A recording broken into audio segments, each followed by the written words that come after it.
On June the 22nd, 1940, Britain stood alone against the Nazis.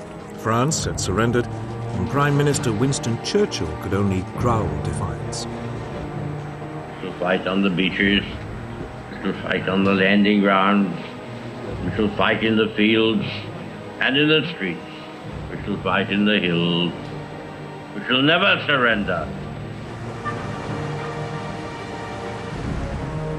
Britain still had all the resources of its vast empire. Canada, Australia, New Zealand, South Africa, India, and a host of other territories had all been quick to declare war on Germany. But they were thousands of miles away, across the oceans, and their military power could not be brought to bear where it mattered. Britain's situation seemed hopeless, and Hitler had no doubt that Britain would soon try to negotiate a peace. But Churchill quickly showed how determined he was prepared to be in the war against the Nazis.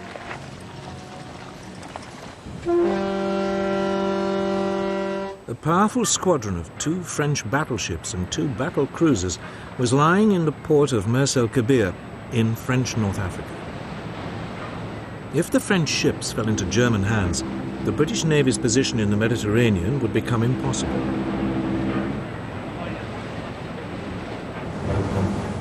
So on July the 3rd, a Royal Navy task force demanded that the French ships either join it or sail to a neutral port to be interned.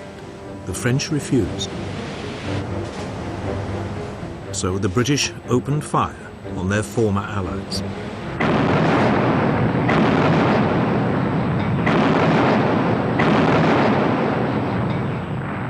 They destroyed or severely damaged 3 of the battleships.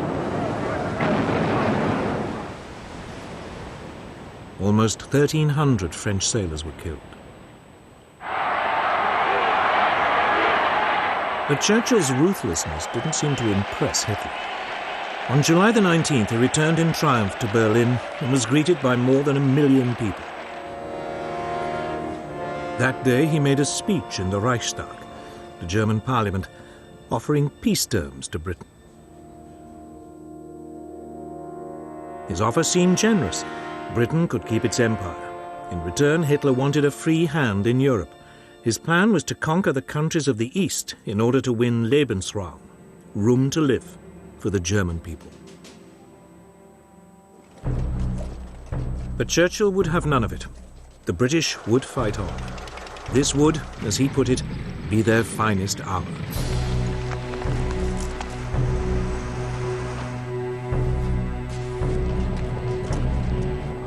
Churchill's defiance was immensely popular. King George VI wrote in his diary, "Personally, I feel happier now that we have no more allies to be polite to and to pamper."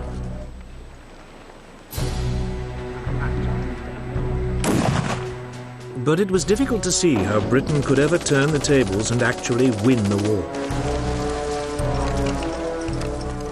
The British Army might have survived Dunkirk, but it had lost almost all its tanks, artillery, and transport in the evacuation. It had just 25 divisions armed mainly with rifles to resist the vast armored columns of the world's most fearsome war machine. So there was little to be done except dig in and wait. Coastal defences were prepared and concrete strongpoints built all across southern England.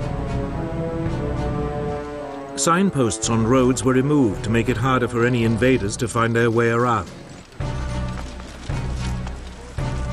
Large open areas were littered with obstacles to deter airborne troops. A volunteer defence force, the Home Guard, was recruited. It was made up of men who were otherwise ineligible to fight, often because of their age.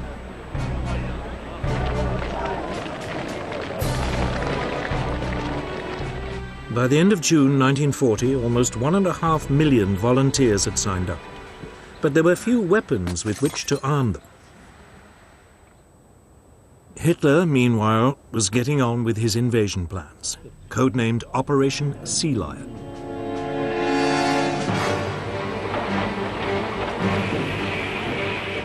some 20 divisions would be landed on a broad front along England's south coast. Barges were gathered from all over northwest Europe. These were hurriedly converted into makeshift landing craft. Troops were trained for beach landings. But for all Hitler's bravado, those planning sea lion were worried. Hitler might dismiss the English Channel as just another river to be crossed.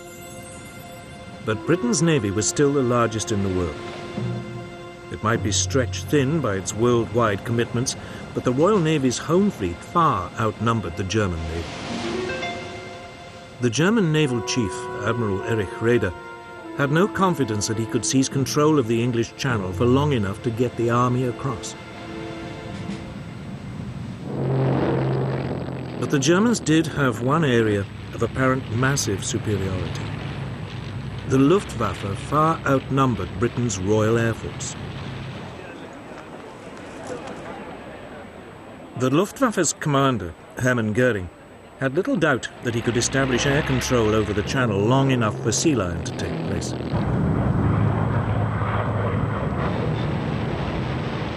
On July the 10th, the Luftwaffe began attacking shipping in the Channel.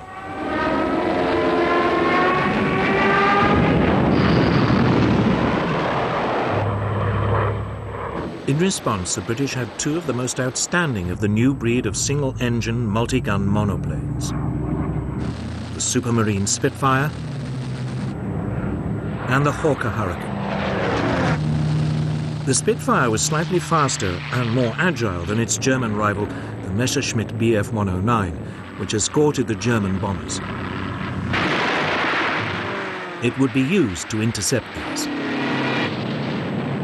The Hurricane would prove a lethal bomber kill.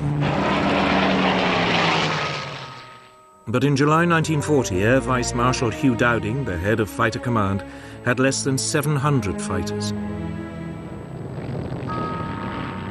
Against them were 2,600 German fighters and bombers. The odds against the RAF were daunting. Dowding knew that he could not take on the Luftwaffe every time it came over the Channel. So when the Germans began hitting British shipping, he did nothing.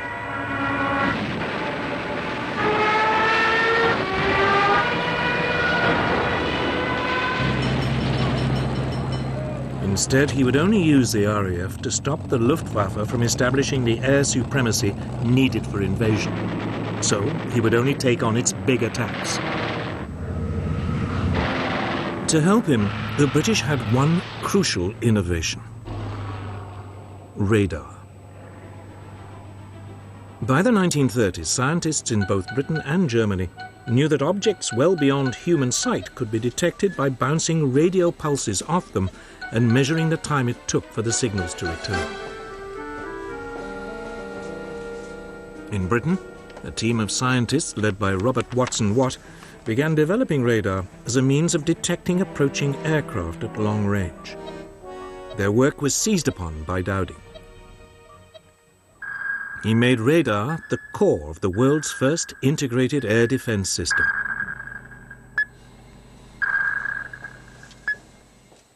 Known as Chain Home, this was a string of 21 300-foot-tall radar masts sited along the south and east coasts of Britain. These could pick up aircraft at a range of 120 miles and give their distance, direction, height, and numbers. The information would be passed back to RAF Fighter Command's headquarters at Bentley Priory, just outside London. There, it would be assessed, and warning of an impending raid passed to Fighter Command's operations room. Moonshine 1-4, Sky Blue, take target 1, channel G George. Roger. Controllers would then alert the nearest RAF airfields and scramble the necessary number of fighters. The question was, would radar make up for Germany's massive superiority in numbers? The stage was now set for what would become known as the Battle of Britain. Since June the 10th, 1940, the German Luftwaffe had been battering British shipping in the English Channel. The Luftwaffe's commander, Reichsmarschall Hermann Göring, was determined to lure the British Air Force into combat. But Britain's Air Chief Marshal Hugh Dowding refused to take the bait. He used his fighters sparingly, knowing that the real battle was still to come.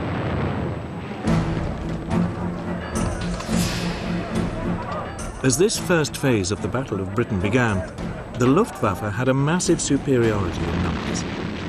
It had 1,100 single-engine fighters available to the Royal Air Force's 700. Almost all the German fighters were the excellent Messerschmitt Bf 109E, with a top speed of around 350 miles an hour.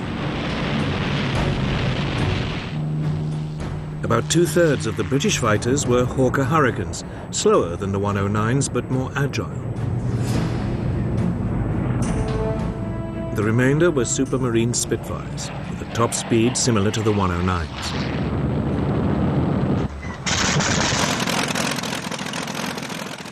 For their assault, the Germans had over 1,300 medium bombers, Dornier Do-17s, Heinkel HE-111s and Junkers Ju-88s, each carrying about 4,000 pounds of bombs.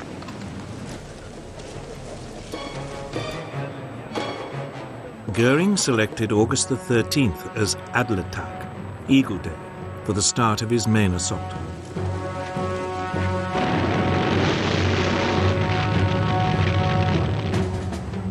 His aim was to destroy RAF fighters in the air and the RAF's airfields and Britain's aircraft factories.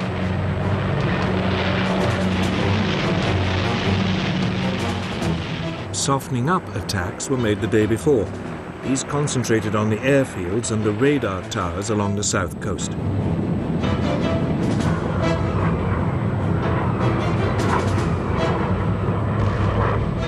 One station on the Isle of Wight was put out of action, and several were damaged, but these were working again within hours.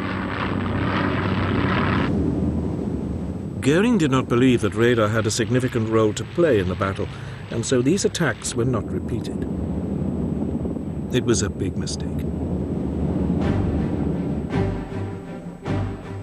Adlertag dawned cloudy, so the main assault was postponed until the afternoon. When it came, radar gave ample warning. Mass calling. Planes heard 3 miles southwest.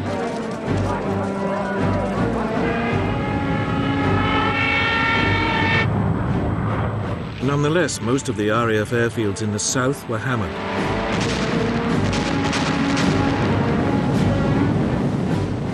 But by the end of the day, none had been put out of action.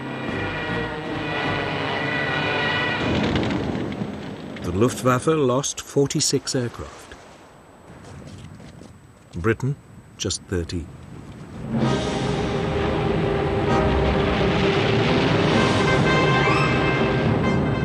The Luftwaffe mounted its largest attack of the whole battle on August the 15th.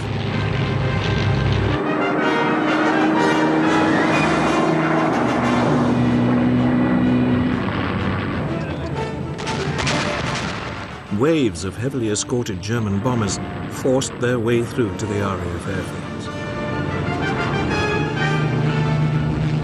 The RAF was so overstretched that some pilots flew 7 sorties that day. By the time the raids died away, some 90 German aircraft had been shot down for the loss of 42 British fighters.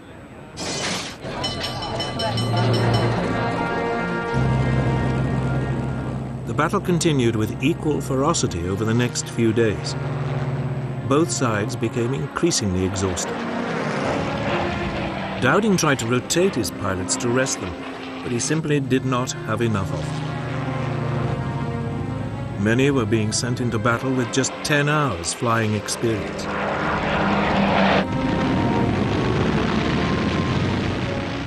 The Luftwaffe was suffering too. Its pilots were shocked and increasingly demoralized by the resilience of the British. The RAF fighters always seemed to be waiting for them.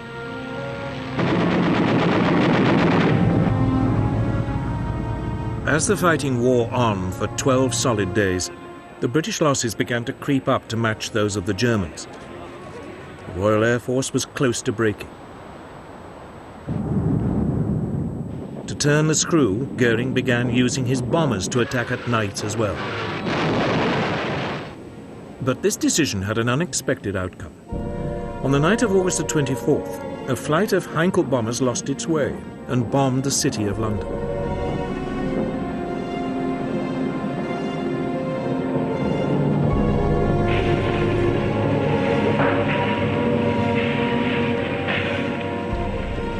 It was the first attack on a non-military target. The next night, 81 British bombers responded by raiding Berlin.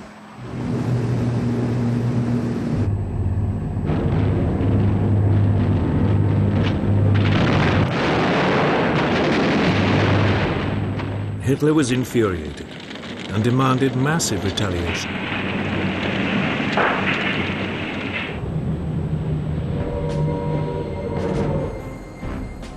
This came on the evening of September the 7th. German bombers attacked the London docks and surrounding areas. More than 450 people died and thousands of homes were destroyed. But in fact, this was Goering's second crucial mistake. By switching from the RAF's airfields just at the moment when it seemed about to break, he gave it the respite it needed. Had Goering continued to attack the airfields, the RAF could not have continued to defend the skies. Instead, on September the 15th, British radars picked up another massive assault on London. The first wave of 100 bombers and 400 fighters was intercepted. Fighting raged all the way from the coast.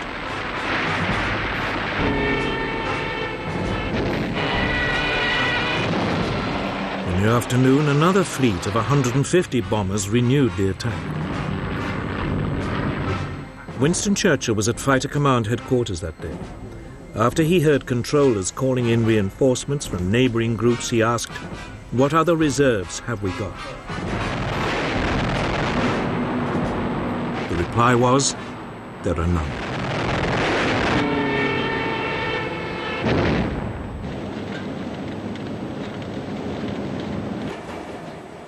But it was obvious that the Luftwaffe had failed to gain control of the air.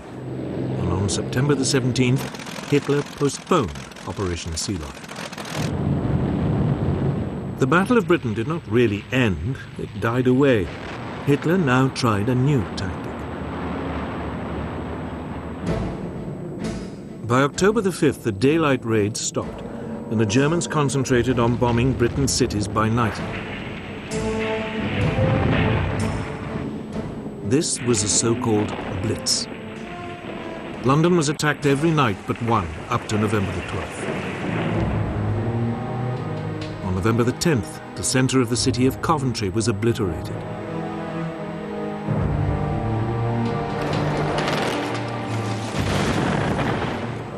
The Blitz continued into 1941, with the last major raid being made on London on the night of May the 10th.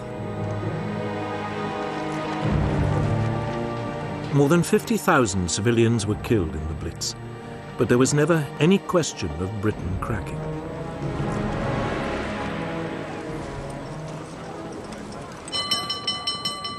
Victory in the Battle of Britain was a moment of huge national relief. Pilots had come from all over the empire to join the RAF, and from countries occupied by the Nazis like Poland and Czechoslovakia. Churchill summed up the nation's gratitude. Never in the field of human conflict was so much owed by so many to so few. But for Hitler, this was no more than an irritating setback. Britain, he was convinced, could never be a serious threat. So he now turned to Eastern Europe. For Britain, there was now a chance to rebuild with a view one day to taking the fight to the enemy. But to do that, Churchill would need help.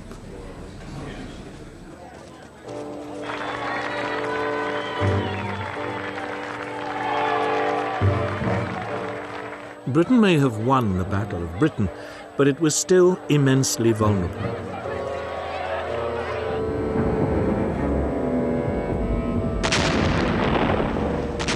Night after night, its cities were hammered by the Nazis' Blitz.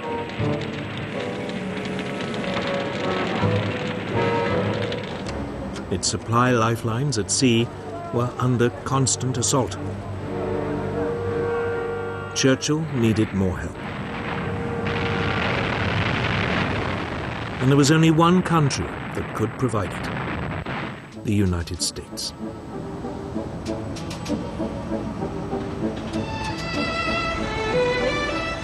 By 1940, the US had recovered from the Great Depression and the economy was booming again. It had immense reserves of manpower and unrivaled industrial strength. But the people of the United States were utterly opposed to becoming involved yet again in Europe's wars. In July 1940, a poll showed that only 8% of them were willing to enter the war. Undeterred, Churchill lobbied the US President, Franklin Delano Roosevelt. Roosevelt had long admired Churchill for his outspokenly anti-Nazi views, and the two men shared an interest in naval affairs. Roosevelt had been Undersecretary for the US Navy in 1917. After he became president, Roosevelt kept in touch with Churchill. The two began a correspondence, Churchill signing himself former naval person.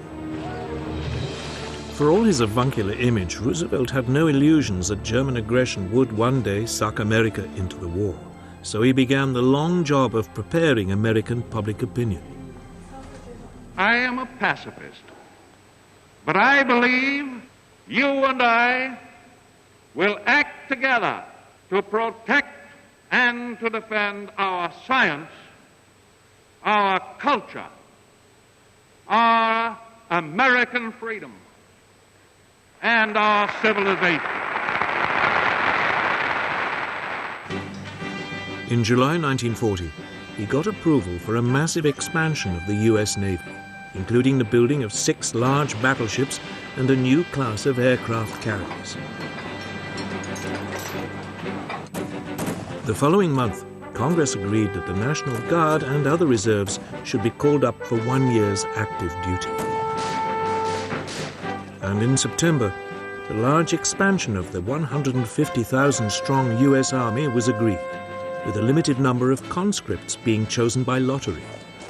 The first number drawn by the Secretary of War is serial number 158.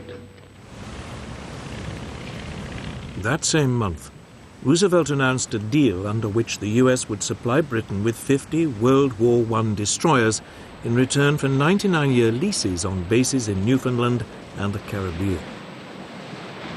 The British Navy, desperate for more escorts to fight the U-boats, began taking them over within days of the deal being signed. The clearest sign that Roosevelt was slowly winning the argument came in the November 1940 presidential election, when he convincingly defeated the isolationist Wendell Willkie with 27 million votes to 22 million.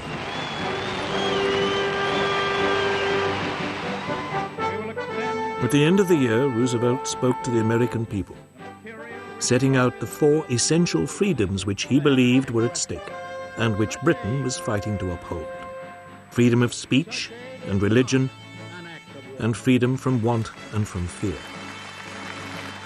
To save these, the United States must become the arsenal of the democracies. In other words, it must arm Britain. We shall send you in ever-increasing numbers ships, planes, tanks, guns. That is our purpose and our pledge. But some Americans remained implacably opposed to helping Britain. One of the most outspoken was the American ambassador in London, Joseph Kennedy, father of the future president, John F. Kennedy. A Boston Irish businessman who had made his fortune booze smuggling during Prohibition, Kennedy hated the British and seized every opportunity to claim that they would shortly be forced to surrender.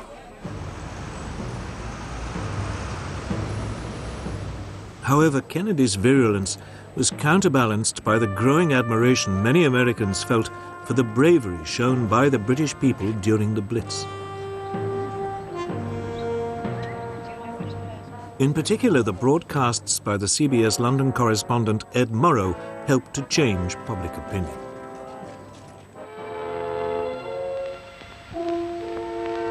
This is London. I remember the evening of Sunday, December 29th. It was just like any other winter evening. The first bombers were over London at about 6:30.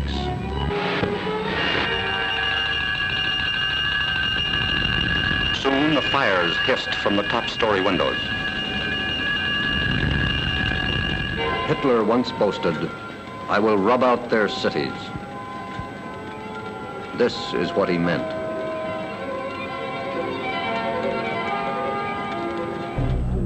Encouraged by his electoral success, in January 1941, Roosevelt introduced his so-called Lend-Lease Bill.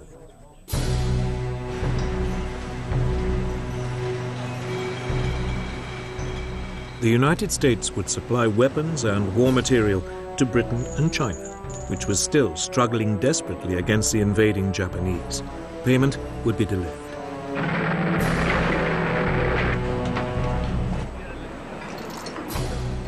Roosevelt likened Lend-Lease to lending a neighbor a hose to put out a fire. He would worry about the payback later. Roosevelt was also being canny. It also meant that, unlike in 1917, if America had to enter the war, it already would have a substantial weapons industry. American war preparations didn't end there.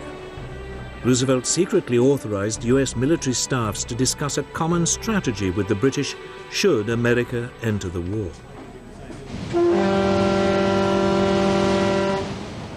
By April 1941, he felt confident enough to take another step to help Britain at sea. He greatly extended the Pan-American Security Zone, the area within which U.S. warships would protect U.S. merchant vessels.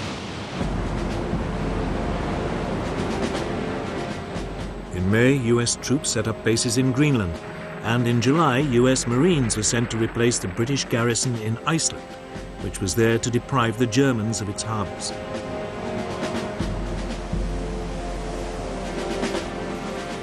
The U.S. Navy also began providing limited convoy escorts, particularly for U.S. ships carrying Lend-Lease materials.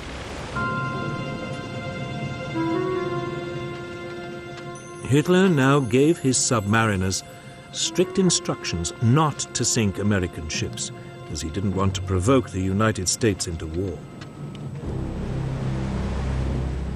But inevitably, there were clashes. On September the 4th, 1941, a British aircraft attacked a German submarine. Thinking that the strike had come from the nearby U.S. destroyer Greer, the U-boat fired a torpedo at it. The Greer responded with depth charges, and there was a running battle which lasted 3 hours.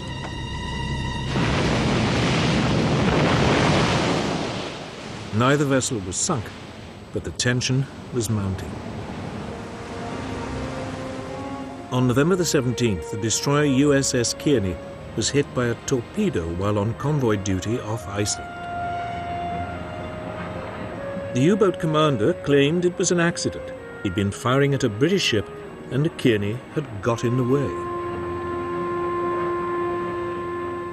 But 11 U.S. sailors were dead, and the destroyer only just made it back to port in Reykjavik.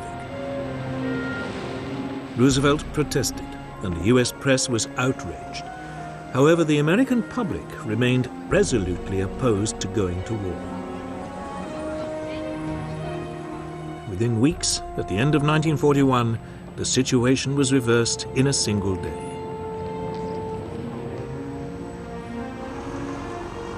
But in the meantime, Britain would have to fight on alone. And luckily, it had an astonishing weapon to hand.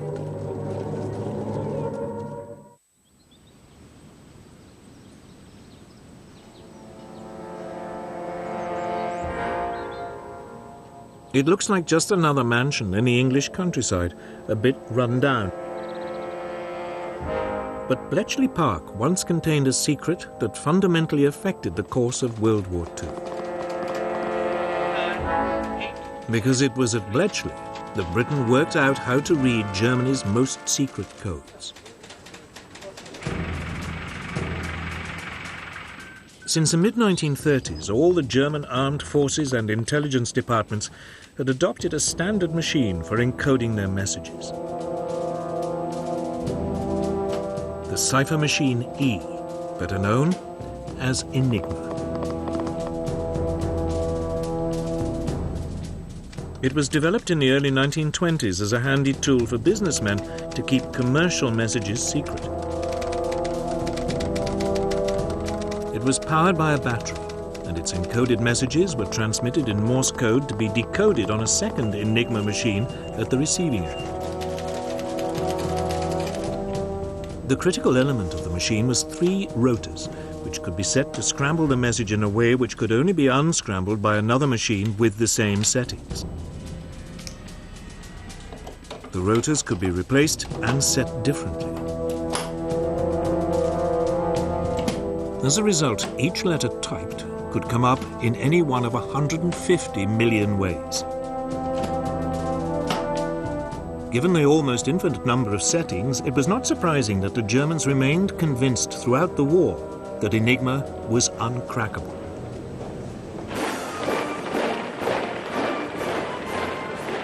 It was the Poles who took the first steps in solving this baffling puzzle.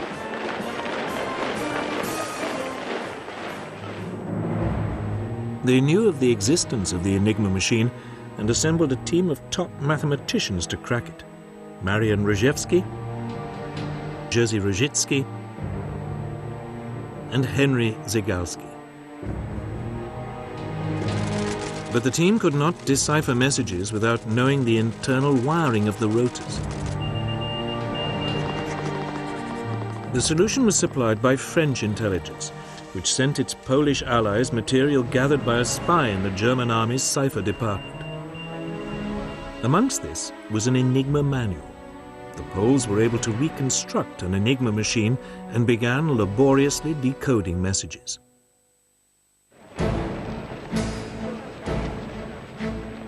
By July 1939, Hitler was sounding increasingly threatening towards Poland. Britain and France had promised to come to its aid. It was clear that war was coming. So intelligence officers from the 3 allies met in Warsaw. There, the British and French were astonished at how much the Poles had done in decoding Enigma, and the Poles agreed to send 2 of their reconstructed machines to London. Just 2 weeks after they were handed over, Poland was invaded.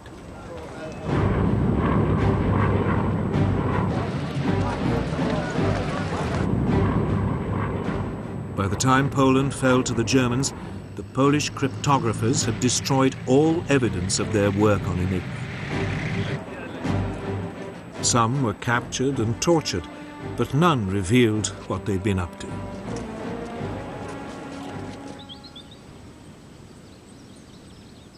The task was now taken up by the British at their government code and cipher school at Bletchley Park near London. Its head was Commander Alistair Denniston. Denniston recruited a strange collection of mathematicians, chess masters, and crossword puzzle experts to continue the decoding. Among these experts was Alan Turing, a Cambridge Don. In 1936, Turing had described the idea of a universal computing machine, a machine that he believed would one day be able to solve all mathematical problems. He used his ideas to design decryption machines known as bronze goddesses.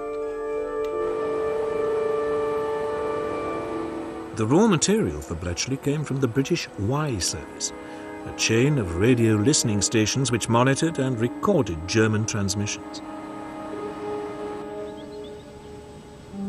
The messages were fed into Bletchley's bronze goddesses, and permutations ran until at last the key was found.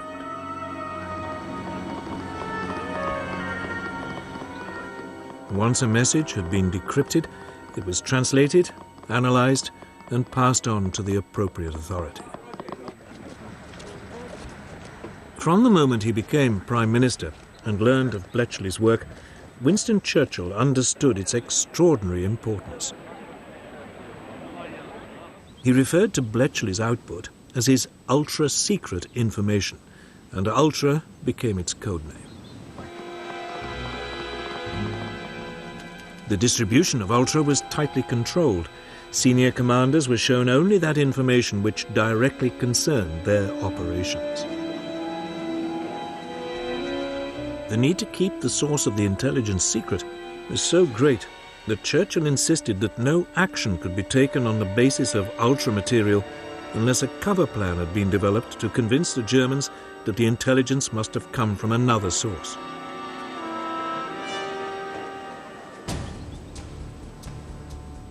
The third critical element of the Bletchley operation, after decoding and assessing the material, was keeping control of it.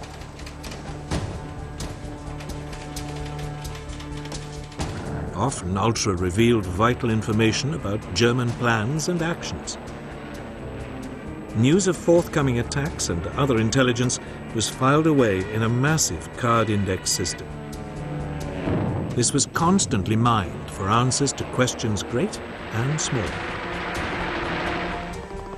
By the end of the war, Bletchley was decoding much of the German traffic almost as fast as it was being sent. It was jokingly said that it would have been quicker for a German commander to ring Bletchley to get his orders. It was at sea that the Allies first became aware of how vital information from Ultra could be. An early example of its potential came on June the 8th, 1940. The British aircraft carrier Glorious was covering the convoys withdrawing Allied troops from Norway when Bletchley decoded signals showing the German battlecruisers Scharnhorst and Gneisenau were approaching its position. A warning was passed to Royal Navy headquarters, but unaware of how accurate the information was likely to be, this chose not to pass it on.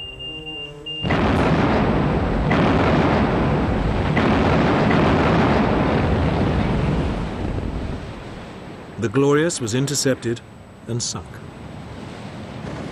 The British Navy had learned the hard way just how important the new source of intelligence could be. It was not a mistake it would make again.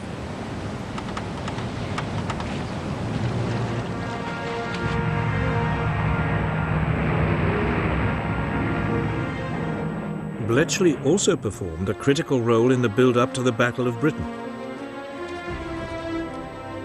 It had provided a clear picture of the Luftwaffe's order of battle and the overall strategy being adopted by its leader, Hermann Goering. This information convinced the head of British Fighter Command, Air Vice Marshal Hugh Dowding, that his tactic of committing his fighters bit by bit rather than in large numbers was the correct one, a tactic that played a crucial part in preserving the RAF's narrow winning margin.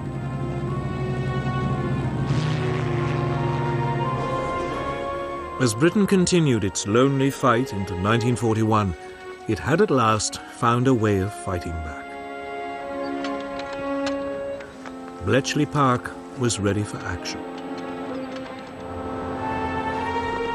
The major breakthroughs had been made, the systems for exploiting them put in place and well tested.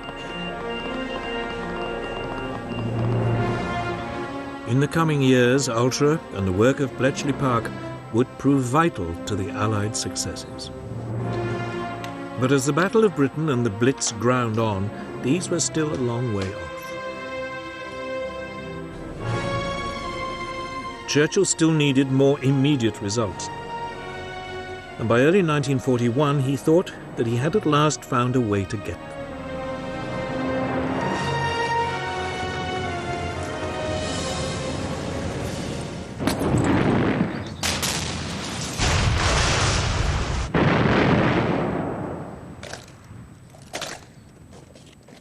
Nazi Germany might now control most of Western Europe, but Britain's Prime Minister, Winston Churchill now decided to take the war to the Germans. We shall not flinch from the supreme trial.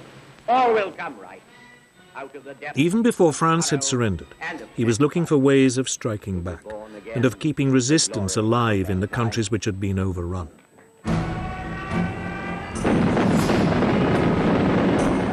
Just as the last troops were being taken off the beaches of Dunkirk, Churchill was already planning ahead. He wrote to his chiefs of staff demanding the formation of raiding forces which could attack the coasts of occupied Europe. Within a few days, a call for volunteers had been circulated to create a force of 5,000 men. They were to be called commandos, after the highly mobile Boer units which had fought the British for 3 years in South Africa at the turn of the century. 10 commando units, each of 500 men, were set up. They began practicing attacks from the sea.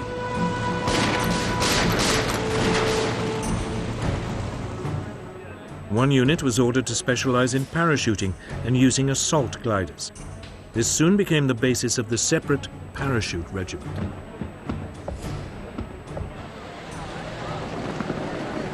Admiral Sir Roger Keyes was appointed Director of Combined Operations.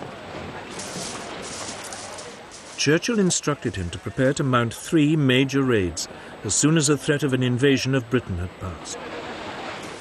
One of Keyes' first tasks was to develop ships which could land his new troops. 3 cross-channel ferries were converted so as to carry landing craft.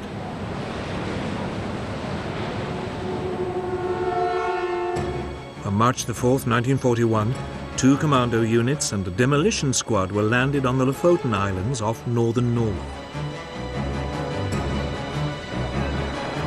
Their main objective was to destroy factories which converted fish oil into glycerine for explosives.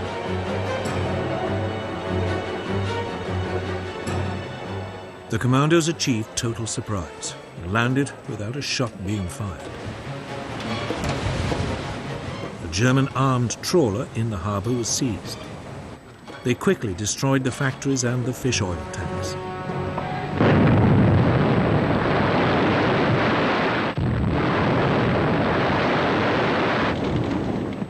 One officer could not resist using the local post office to send a telegram to A. Hitler, Berlin. It read, "Reference your last speech. I thought you said that wherever British troops land on the continent of Europe, German soldiers will face them. Well, where are they?" The commandos then rounded up 60 Norwegian collaborators and 225 German prisoners before returning without any losses. With them, they also took 115 Norwegian volunteers. These would then join the Free Norwegian forces in Britain.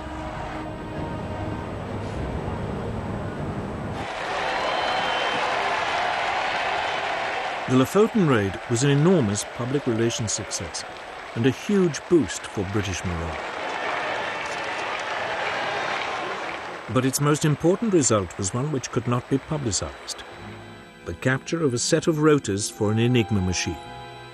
Although the machine had been thrown overboard from the armed trawler, its crew forgot the spares. They were to give invaluable help to the cryptographers of Bletchley Park in breaking the German naval codes.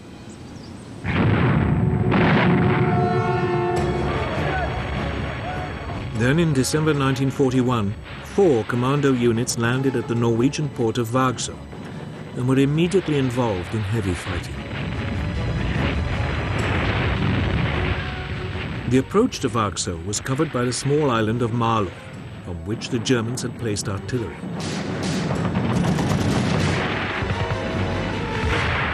This was quickly overrun, but across the water in Vagsø, the fighting was intense.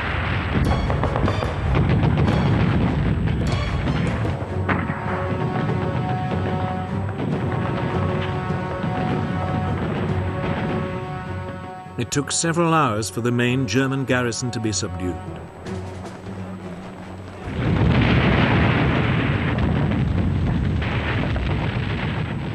The commandos then blew up several factories and sank 8 ships before withdrawing. These raids convinced Hitler that sooner or later the British would attempt to retake Norway. So for the remaining 4 years of the war, he kept some 250,000 troops there. Troops which might have proved vital on other fronts. But effective as they were, commando raids were not enough to stop the Nazis. Churchill needed other ways to hurt them, so he focused on the resistance movements in the occupied countries.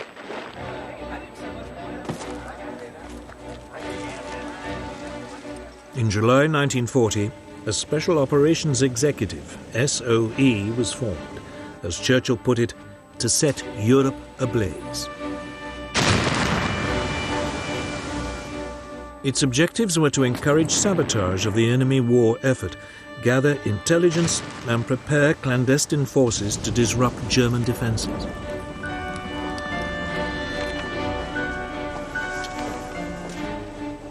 The bulk of SOE's activities centered on France. Soon agents were recruited in Britain to build up and coordinate the French resistance networks.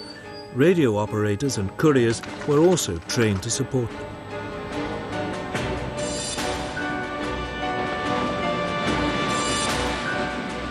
One problem was how to get these teams into the country. Submarines, high-speed launches and fishing vessels were all tried out, but the German coastal defenses proved difficult to penetrate. The answer was aircraft.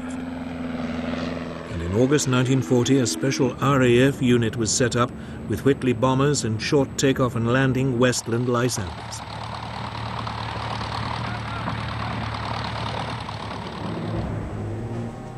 Agents and equipment were either parachuted in from the bombers or flown in and brought out by the Lysanders.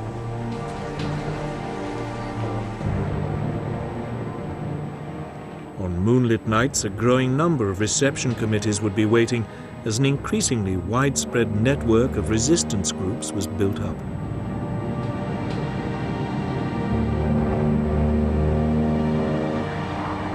But all the while, they were hunted by an increasingly sophisticated German counter-espionage system. This used direction-finding equipment to locate hidden radios and double agents to infiltrate networks. The work of SOE agents was desperately perilous, and their life expectancy short. The slightest lapse in concentration might betray them to the Gestapo. Many suffered torture and death. But Churchill was sure it was worth it. Keeping resistance alive in the occupied countries gave hope to millions that liberation would eventually come.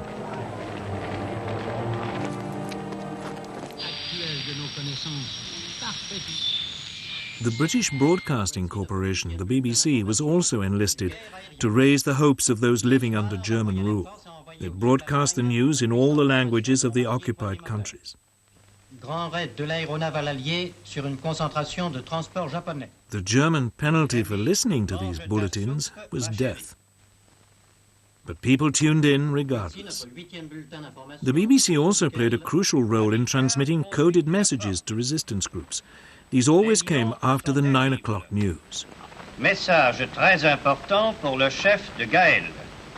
Attention, il va pleuvoir bougrement ce soir. For the peoples of occupied Europe, the prospect of liberation might only be a distant dream, but in the middle of 1941 it suddenly became more likely. For by then, Britain was no longer alone in fighting Nazism. It had gained a massive ally, but it wasn't America, which Churchill had assiduously been courting. It was the Soviet Union.